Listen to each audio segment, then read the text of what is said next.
All right, let's take a look at our second optimization problem. So this problem is in some ways similar to the last, but in other ways different. So it says this: a cylindrical can is manufactured to hold 1 liter of oil. So we have a can, and it is a cylinder, and it holds 1 liter. And we would like to find the dimensions that will minimize the cost of the metal to manufacture the can. So we're trying to minimize the amount of metal, thus we're trying to minimize the area. So specifically surface area. Now if we think about a can, we know that its surface area is made up of a top and a bottom and the part that goes around. So the top and the bottom are both mathematically equivalent to pi r squared. So we have 2 of those. So 2 pi r squared. And then the side that wraps around, if we cut and unwrap, is made up of a height and the circumference of the can. So this 2 pi r.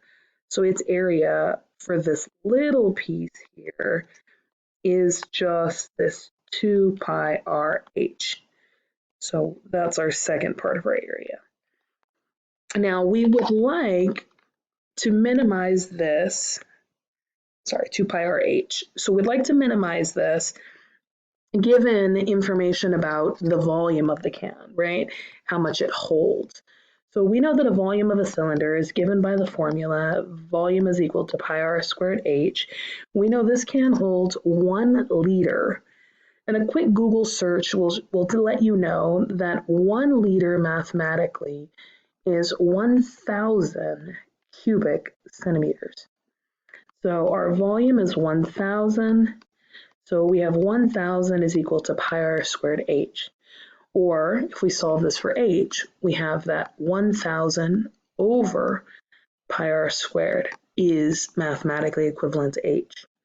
Now, whenever doing these optimization problems, one of the first kind of key steps is always getting your equation that you're trying to minimize or maximize in terms of a single variable. So right now we could see that we have both r and h. So what we're going to do is we're going to take this and substitute for h. So we have a is equal to 2 pi r squared plus 2 pi r, and instead of h, we're going to substitute this 1,000 over pi r squared. And then we're going to try to clean this up before we take the derivative. So we have a is equal to 2 pi r squared, and then note here, the pi's will cancel, this r will cancel one of those r's, and then we are left with this 2,000 over r. Okay, now remember we're going to take the derivative.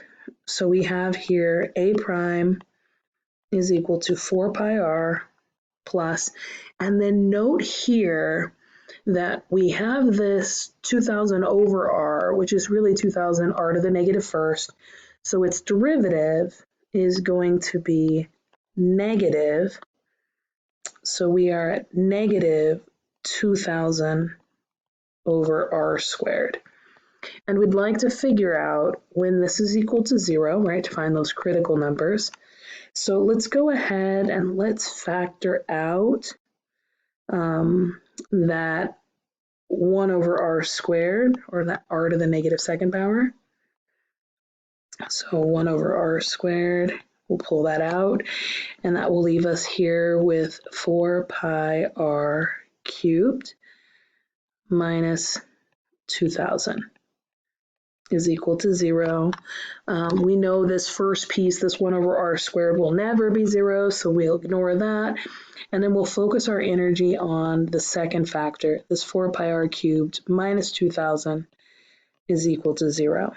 So we get then that 4 pi r cubed is equal to 2,000. Divide both sides by 4 pi. We get that r cubed is equal to 2,000 divided by 4. So it's 500 over pi, and then we'll cube root both sides. So we get that r is the cube root of 500 over pi. And then at this point, we would just get a decimal approximation simply by typing that into Desmos. And we can similarly find this by typing it into a graphing calculator. So we do see that the cube root of 500 over pi is about 5.419. Okay, so 5.419 centimeters for our radius.